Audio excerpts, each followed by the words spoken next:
Hey minions, welcome to Crank It Up. I'm Jim Price, and on this episode of Action Awareness, I'm going to be talking about Woodland Helpers of the Princesses. I'm going to apologize in advance if at any point I refer to this card as Woodland Critters.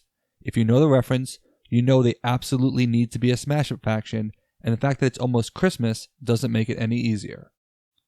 This is a very unique action in a way you may not realize.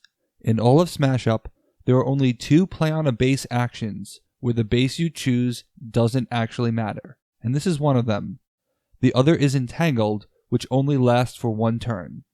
Woodland Helpers, therefore, is the closest thing Smash Up has to a magic-style enchantment that is in play at all times, providing a global effect, but it still must be played on a base because it needs something to latch onto. So what does this card do? Woodland Helpers allows you to place a standard action on the bottom of your deck instead of your discard pile. The card itself doesn't say standard, but I have to believe that's what it would say if it were created today.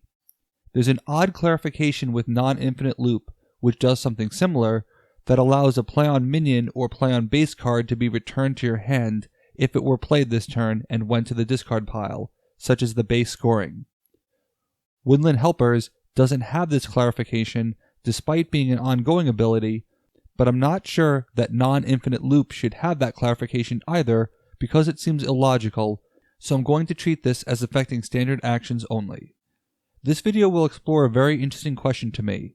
What are the consequences of this type of action? Does it create synergies or anti-synergies?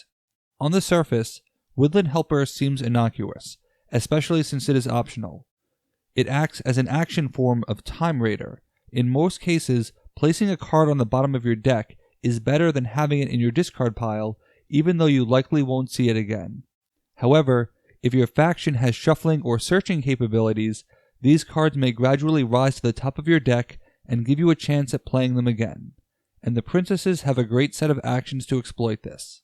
Since the placement is optional, you don't have to worry about oversaturating your deck, instead choosing to focus on a few key cards.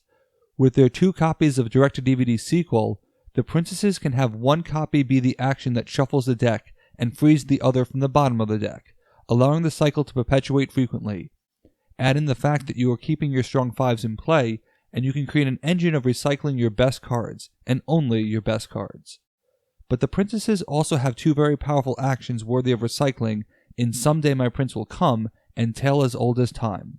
Tale as Old as Time is a great finisher that tends to blindside opponents because you spread out and converge where appropriate.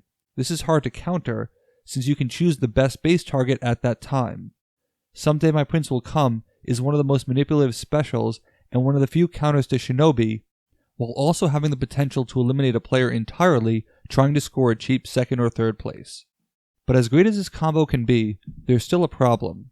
The princesses have some strong actions, but their actions don't help you win bases. Their minions do. And by recycling more actions into the princess deck, you actually decrease the chances of seeing their few minions.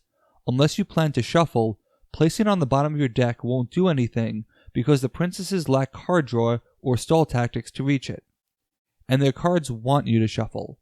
This means that you are actually making Marie de Gras worse because you are increasing the chance of revealing an action and, if it's the one you recycled, it just goes back to the bottom of your deck. And while the 2 actions I named are powerful, recycling Tale as Old as Time loses a lot of its meaning if it makes it harder for you to draw your minions.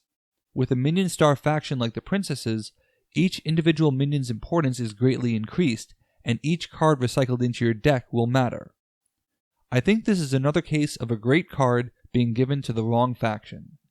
Versatility is part of the princess theme, but it doesn't seem like a mechanical fit.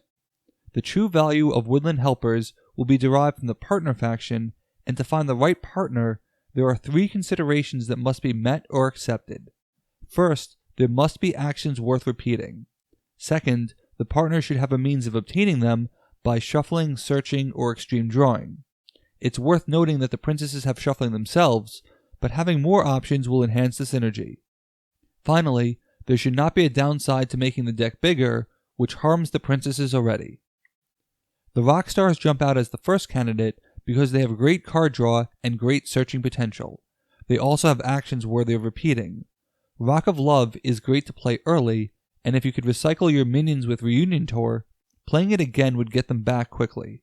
It is also worth playing twice to get all 5 groupies, assuming you had none in your hands already. The Grannies have the extremely rare ability to draw from the bottom of the deck.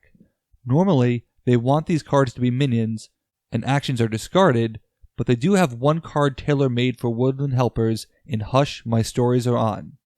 If it is an action, you simply draw it, but the Grannies have the ability to cycle through their deck quickly.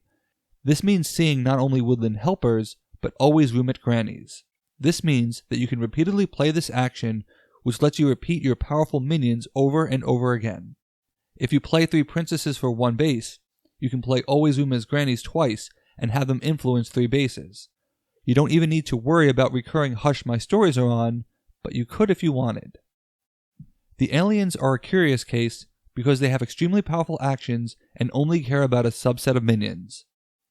Given that the scouts repeat themselves after a base scores, drawing less minions isn't necessarily a problem.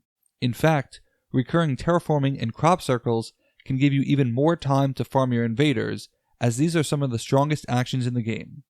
So while there isn't a typical fit here, I've actually used this successfully, and it drives opponents crazy when you consider the alien stall tactics give you further time to repeat these powerful actions.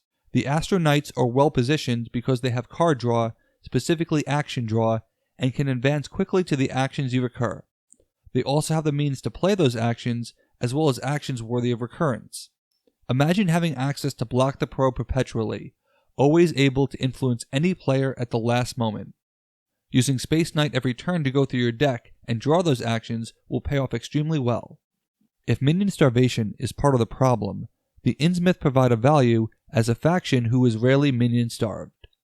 The locals cycle through the deck and draw a lot of cards, and having Dagon makes you burn through your cards very quickly. Repeating Return to the Sea to grab your locals over and over again will give you minions every turn, with many ways to play those extra minions. While the princesses won't provide same-name benefits, with Dagon and this type of recurrence, you may not need it. Some other honorable mentions. I wouldn't necessarily pair princesses with itty critters, but I do like the idea of Gotta Get 'Em All being great for princesses. Similarly, having Stonefur to grab the action you recur could be strong as well. Obviously, Woodland Helpers get stronger as the deck runs dry, as you'll find yourself having quick access to those cards without shuffling. This can also create an issue when your deck is nearly empty. If a faction ever had 2 cards that draw a card and let you play an extra action, you could create an infinite loop. Technically, this existed with Fairy Ballet and Magic Acorn, but you aren't really doing anything, and your friends will quickly abandon you while they play something else. However, with the introduction of Engard, you can give yourself infinite power while cycling through the same 2 cards, since they give temporary power. However, this is an extreme edge case and only works with a specific pairing and when you play one Engard with the other being the last card, either naturally or because of Woodland Helpers. And this is extremely hard to do with these factions, which have great synergy, but not for this reason, so it's not something I'm worried about. Reversing the card draw and action play causes far more damage to the game, so just leave this one be. So Woodland Helpers provides value, but circumstances limit much of its value to being theoretical rather than practical. It doesn't work with treasures because they don't go to your discard pile, but it does work with madness, not that you'd want it to. I still think the idea of enchantment-style actions are good and largely unexplored in the game, so I'd like to see more. The current edition is just difficult to use. What do you think of Woodland Helpers? Let me know in the comments. And be sure to check out our Facebook page for a special Christmas treat and preview of 2019. That's it for this week. Thanks for watching. Be sure to like and subscribe. Let's shut it down.